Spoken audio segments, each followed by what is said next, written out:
አይዞ ሁሉም ነገር ለመልካም ነው። ሁሉም ነገር ያልፋል። የሰው ታሪክ ስለሆነ በቃ እኔ ላይ የደረሰ ነገርና በቃ ጠንካራ እንደሆነ ነው ያደረገች። ታውቃለህ፣ ያሳለፈቻቸው ታሪኮች በቃ ህይወቷ። ከዚህ በላይ ያው ኤክስፖዝ ላለማድረግ እንሰነባበት። እንግዲህ ውድ ቤተሰቦች በድጋሚ በያላችሁበት ሰላማችሁ እንዲበዛልኝ እየተመኘው አዲስ ሆናችሁ ካላችሁ ቻናሉን ሰብስክራይብ እያደረጋችሁ እንዲሁም ደግሞ ቪዲዮቼ ላይክ እያደረጋችሁ ሀሳብ አስተያየታችሁን ኮሜንት ላይ አስቀምጡልኝ። ቪዲዮን ደግሞ ላይክ ማድረግ እንዳትረሱ። ጸሎታችሁን ሁሌም ስለምወዳችኋለሁ። ሰናይ ጊዜ። ሰላም ሰላም ሰላም፣ ጤና ይስጥልኝ ውድና የተከበራችሁ ውድ ሆናችሁ የኔ ቤተሰቦች እንዴት ናችሁ? ሰላም ናችሁ? ሰላማችሁ በያላችሁበት ያም ዳርቻ ሰላምና ፍቅር እየተመኘሁላችሁ ዛሬ እየላችሁ የመጣሁት ሁለት ወንድማማቾች ናቸው። እንግዲህ ዛሬ ደስ የማይል ነገር ነው ዘላለም እና ልዑል የተነጋገሩት። ምንድን ነው የሚለውን በትንሹ አሳያችኋለሁ። ዘላለም እንግዲህ ከራሱ ከደረሰበት በልዑል እናትም እንግዲህ እንደዚህ አይነት ቃል ሲናገሩ የልዑል እናት ሰምቼ አላውቅም። ሁልጊዜ ሲመርቁ በቃ ትብብራችሁ አይለይ፣ ሁልጊዜም አብራችሁ እንድትሰሩ ፈልጋለሁ ከልጄ ጋር ምናምን ስትል ነው የምንሰማ። በአሁኑ ግን እንግዲህ ከጀርባ ሆናችሁ ልጄ ወደ ሌላ እንዲያስብ እያደረጋችሁት ያላችሁት ዘላለም ብቻ አይደለም። ከነገራችን ላይ እንዲህ የተናገሩት እነ አቤልን እነ ብሩክን ማናቸው ሁላቸው ብቻ በዚህ እንትን የሚሳተፉትን እንዳለ። ዛሬ ግን ዘላለም ትንሽ የተሰማው ነገር አለ። እንግዲህ ልዑል ጋር መጥቶ እንግዲህ ዘላለም ያው ስራውን በተቻለ አቁም እንዲያቆም እየነገረው ነው። ዘላለም ደግሞ እኔ በሱ ቦታ ብትሆኑ እናንተ በልዑል ቦታ ብትሆኑ አይደለም ስንት አመት ሙሉ የተዘጋ ፋይል ስለዚህ ነገር አውጥቶም ሰምቶም ምንም እናቱ አባቱ እናቱ ሁለቱም ሆና እንዳሳደገችው ነው የሚያወራ። እነሱ መጥተው ከቀሰቀሱ ችግሩን ሁሉ እንትን ካሉት በኋላ አሁን ላይ ወደ ኋላ የሚባል ነገር የለም። አንደኛ ነገር ዘላለም ትንሽ ያበዛ ይመስለኛል። ማቆም ካለበት እሱ ያለማገዝ መብቱ ነው። ማንም ሰው አስገድደው እሱ መጀመሪያም ፈቅዶ ወዶ ነው ዘላለም ማነው ልዑልን ሊያግዝ የመጣው። ስለዚህ አሁን ደግሞ እናቱ እንደዛ ነገር ተናግራለች እና ስራህን ማቆም አለብህ፣ ከእናትህ የሚበልጥብህ ነገር የለም። እህትክም እያያት ነው። ከነገራችን ላይ እህቱ አልሄደችም። እሺ ሊልካት ነበረ ግን እናቱ አልተስማማችም። ልጄን አልክም፣ ስንት አመት ሙሉ እንትን ያልኳት ልጄን አልክም፣ ትምህርቷን በዚህ ሰዓት ትምህርት እንግዲህ አንደኛ ሴሚስተር አልቆ አሁን ወደ ሁለተኛ ሴሚስተር እየተዳረሱ ነው። ምን እየተዳረሱ ነው? ኦልሬዲ ገብተዋል። ስለዚህ ትምህርቷንም ማቆም የለባትም አትሄድም ብላ እንግዲህ ከልዑል ጋር እና እናቱ ትንሽ የሆነ ነገር እንትን ብለዋል። ብቻ ልጅቷ በእናትየዋ እንትን አልሄደችም። እንግዲህ አርፋ ከተቀመጠች ማለት ነው። በዚሁ አጋጣሚ ዘላለምም የመጣው እንግዲህ ስለ እህቱ ክትትል ስለምን በቃ ካሁን በኋላ እንደማላግዝህ ልነግርህ ነው። እቴቴ እንደዚህ ስታለቅስብኝ ማየት አልፈልግም ለማለት ያክል ይመስለኛል። ብቻ ያልሆነ የሆነ ቃላት ተናግሮታል። ልዑልም ትንሽ ጥፋተኛ ነው። እናቱ በተናገረችው እንትን ልዑልን መውቀስ የለበትም። ልዑል ያለበት ጭንቀት ይበቃዋል። ሲጀመር ያለመስራት መብት ነው። ዘላለምም የሚያስጨንቀው ሊኖር ይችላል ከጀርባ ከካሜራ ጀርባ አይታወቅም። እናቱ ደግሞ የልዑል እናት ደግሞ አትፍረዱባት እምላችሁ። ብዙዎች ጊዜ ካያችኋት በጣም ተጨንቃለች። እሷም እየመጡ ስለሚያስጨንቋት ነው እንጂ እውነትን ለልጇ መናገር ሳትፈልግ ቀርታ አይመስለኝም። ግን ደግሞ የሚያስጨንቃት ስላለ ይመስለኛል በዚህ ልክ አንጫናት።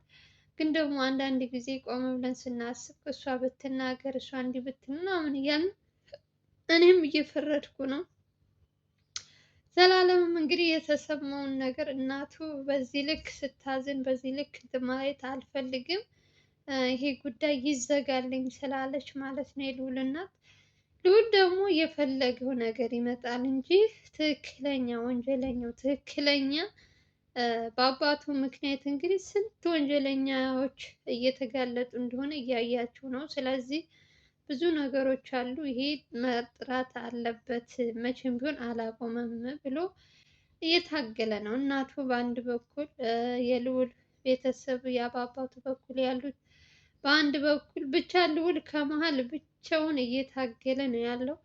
አሁን እናቱ ይሄን ቃል ስለተናገረች የልዑል ጓደኞች ስራውን እናቆማለን፣ እናትህ እንድታዝንብን እንድትረግመን ምናምን አንፈልግም የሚሉት ብዙ ልጆች አሉ። ይሄ የእንትን ጉዳይ አይደለም። ከነገራችን ላይ ስትፈልጉ የምታው ስትፈልጉ እንትን የምትሉት መጀመሪያ ፈልገው ወደው ነው እዚህ ጋር ያመጡት። ነገሩን ከካሜራ ጀርባ መጨረስ ይችሉ ነበር። ማንም ሰው አላስገደዳቸውም። ካመጡት በኋላ ደግሞ እንግዲህ ብዙ ሰው ይማርበታል ብለው ነው እነሱ ቪዲዮን የሚለቁ። ስለዚህ እናቱ ምንም የሚያስጨንቃት ነገር የለም። ዘላለም ደግሞ በዚህ ልክ የሆነ ሰው የሆነ የሚያስፈራረው ይኑር አይኑር እኔ ምንም አላውቅም፣ አለ ብሎ ስላልተናገረ አላውቅም። እናትህ ስታዝን አልፈልግም። እህቱንም ባለፈው እሱ ነበር ከኤልሳ ጋር ያገኛት። ካሁን በኋላ ግን አልከታተላትም፣ እሷም እንደፈለገች ትሁን። ልጅቷን በጣም አይላለች። ከነገራችን ላይ ለምንም ሰው አትሰማም፣ እናቱንም አትሰማም። አይደለም ልዑልን 18 ዓመት አልፎኛል እንደዚህ ነው እያለች የምታወራው ራሱ በጣም ነው የሚለው። ስለዚህ ልዑልም ከዛ ሳይሆን ከዚህም ሳይሆን ብቻ መሀል ላይ ያልሆነ ችግር ውስጥ እንዲገባ እያደረጉት ነው። እናቱ ደግሞ በተቻላት አቅም ይሄ ይቁምልኝ ይሄ እንዲበልኝ ከምትል ልጆቹ ልዑልን እንዲያግዙት ብርታት መሆን አለባት። እንደዚህ ከቻለች ደግሞ ከካሜራ ጀርባ ሁና መረጃዎች መስጠት ስለ ልዑል ቤተሰብ፣ ስለ ልዑል አጎታ፣ አክስት ምን ዘመድ የተባለ መቼም እንግዲህ ታውቃለች። ስለዚህ እነሱ እየነገረች እንትን ማለት ሲገባ እሷ በፍራቻ ልጄን አጠዋለሁ ብላ እንደውም የምታጠው እኮ አሁን ነው ታውቃላችሁ። ከጀርባ ሆና ሌላ ነገሮች ሲመጡ እየደበቀች እንትን የምትል ከሆነ ታጠዋለች። ግን እውነቱ ከተናገረች ደግሞ ልዑል ፊት ለፊት ነው ነገሩ ሁሉ የሚጨርሰው።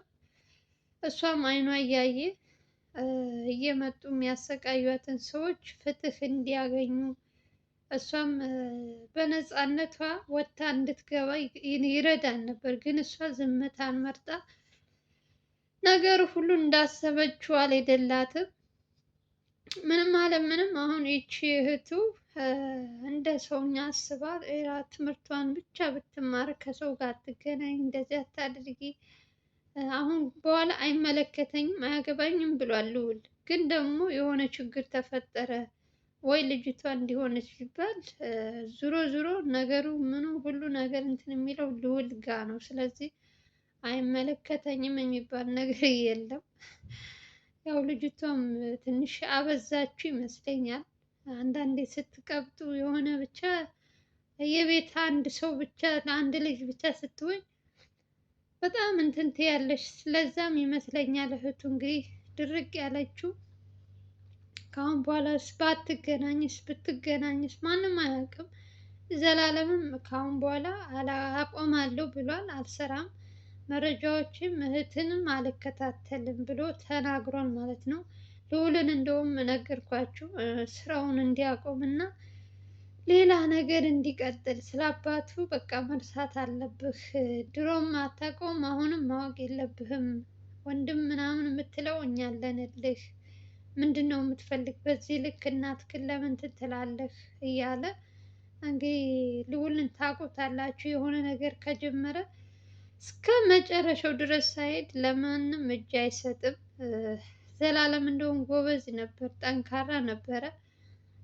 ከልዑል ጋር አብሮ ስለሚውል ሁሉም ነገር አንድ ናቸው፣ እንትናቸው አስተሳሰባቸውም ናቸው። እና በአሁኑ ግን ዘላለም ተሸንፏል። ለምን እንደሆነ ባላቅም እና አሁንም እነዚህ ወንድሞቹ እየመጡ ቤትም እያስፈራሩት ይሆን ወይ በስልክ እያስፈራሩት ይሆን አላቅም። ለምን ማቆም እንደፈለገ እንግዲህ መጨረሻውን እንሰማለን። ለአሁኑ ግን መናገር አልፈለገም።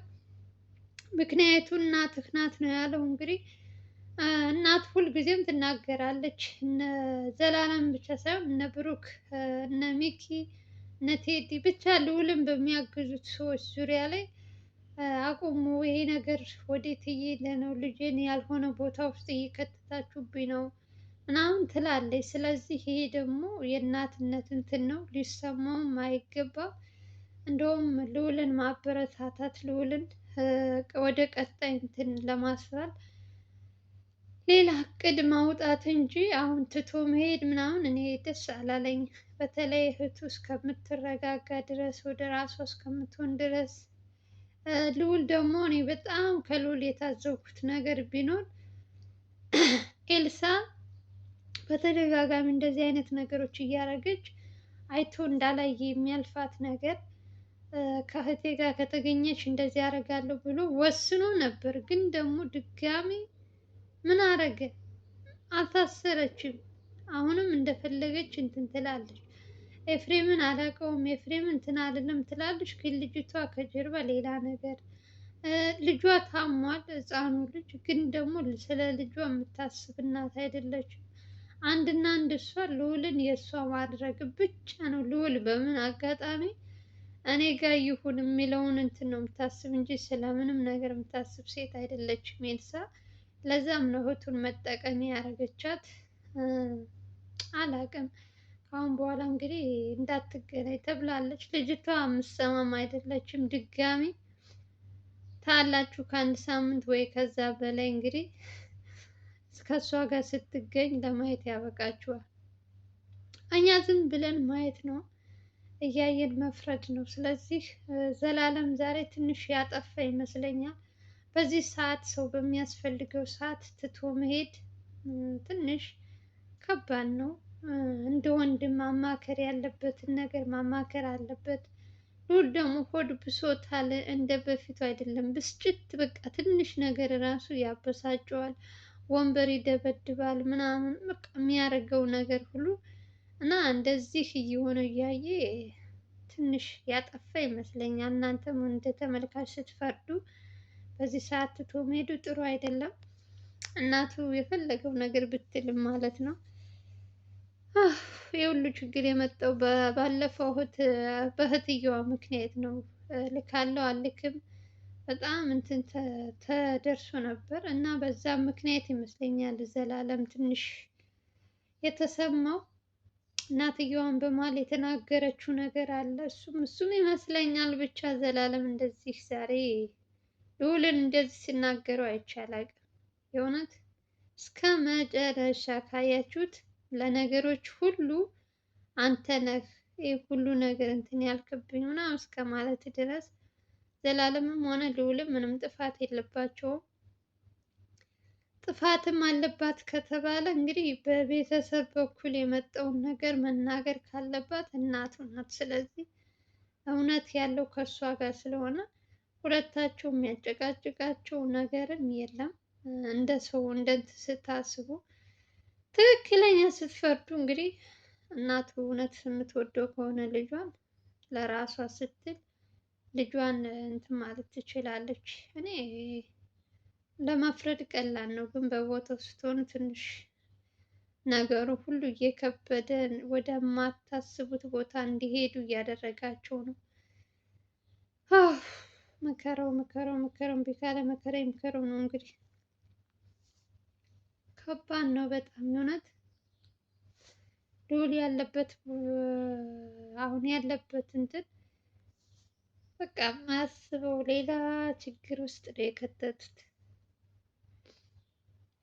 ሰውን ራሱ የሚያወራውን እኮ እንዳያምን እያደረጉት ነው። የእውነት ትክክለኛ ማስረጃ ነው አይደለም። የሆነ ትጠራጠሪያለሽ እና ከባድ ነው በጣም። እንግዲህ እግዚአብሔር ይሁናቸው፣ መድኃኒዓለም ያሰበውን ሁሉ ይሳካለት እያላችሁ ለልዑል ያው ሁለታቸውም ተመልሰው መገናኘታቸው አይቀርም። ልዑል እና ዘላለም ዛሬ ትንሽ ብስጭት ብሏል። እንግዲህ ምን እንደተፈጠረ አላውቅም። ይስተካከላሉ ብዬ ተስፋ አደርጋለሁ። አንዳንዴ እናንተ ባሰባችሁት እናንተ እንትን ባላችሁት አይሄድላችሁም። የሆነ ነገሩ ሁሉ ባላሰባችሁ አሁን ልዑል አባቴን ያገኛለሁ ብሎ ጀምሮ እማያመጣው እማያውጠው ማንሰማው ጉድ የለም። በየቤቱ ስንት የተደበቀ ነገር ስንት ጉድ ተደብቆ ማንሰማው ነገር የለም። እና ይሄን ስራውን አቁም ማለት ከባድ ነው። እስከ መጨረሻው ድረስ መፋለም አለበት ልዑል። የሆነት እኔ እንኳን ሁልጊዜም አንድ ነገር ሲመጣ ልዑል ለምንም እጅ የሚሰጥ ልጅ አይደለም። ከነገራችን ላይ በጣም ልዑልን በደንብ ቀረብ ብላችሁ ስታዩት በደንብ እንትን ስትሉት ነው የምታውቁት። እና ለነገሮችም እንትን አይሰጥም፣ ቦታ አይሰጥም። ትክክለኛ ነው አይደለም የሚለውን በደንብ ያጣናል። ከዛ ውሳኔውን ይወስናል። ስለዚህ ዛሬ ዘላለም እንደዚህ ተናዶ ስለተናገረ ይለያያሉ ማለት አይደለም። ነገም ከነገ ወዲያ መገናኘታቸው አይቀርም። ግን ደግሞ አንዳንዴ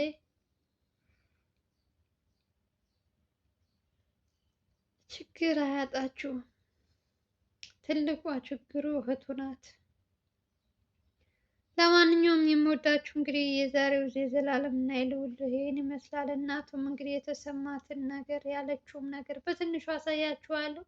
ቪዲዮውን ስትጀምሩ ላይክ እና ሼር እያደረጋችሁ አዲስ ከሆናችሁ ሰብስክራይብ አድርጉ። በሌላ ቪዲዮ እንገናኛለን። ሀገራችን ኢትዮጵያን ሰላም እና ፍቅር ያምጣልን እያልን በየትኛውም ዓለም ያላችሁ የሰው ዘር በሙሉ ሰላማችሁ ብዚት ትርፍ ይበልልኝ። እኔን ለምታበረታቱኝ ከልብ ነው ማመሰግናችሁ። ክበሩልኝ። አሁንም አብሮነታችሁ አይለይ። ቪዲዮን ስትጀምሩ ላይክ አድርጉ። በተረፈ ሰላማችሁ ይብዛ። ባይ